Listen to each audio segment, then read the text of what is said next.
December 10 വിശുദ്ധ എവുലാലിയ. അവൾക്ക് 12 വയസ്സുള്ളപ്പോഴാണ് മതപീഡന വിളംബരം പ്രസിദ്ധപ്പെടുത്തിയത്.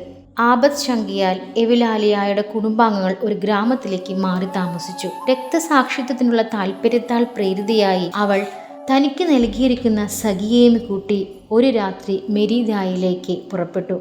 രാവിലെ കൽപൂർണിയൂസിന്റെ അടുത്തെത്തി വിഗ്രഹാരാധന നിലനിർത്താൻ ക്രിസ്ത്യാനികളെ മർദ്ദിക്കുന്നതിലുള്ള ദുഷ്ടത അവൾ ചൂണ്ടിക്കാണിച്ചു.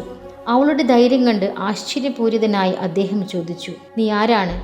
"ഞാനൊരു ക്രിസ്ത്യാനിയാണ്. ഞാൻ ആരാധിക്കുന്ന ദൈവം അങ്ങയുടെ പ്രവൃത്തികളോട് ഭയങ്കര വെറുപ്പ് എന്നിൽ ഉളവാക്കിയിരിക്കുന്നു." മർദ്ദകർ അവളെ ഈയക്കട്ടയുള്ള ചമ്മട്ടി കൊണ്ടടിച്ചു.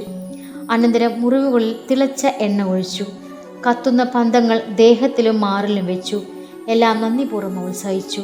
ഇത് കണ്ട് 13 വയസ്സുള്ള കുട്ടിയുടെ ധീരമായൊരു സഹനമാണ് നാം ഇവിടെ കാണുന്നത്.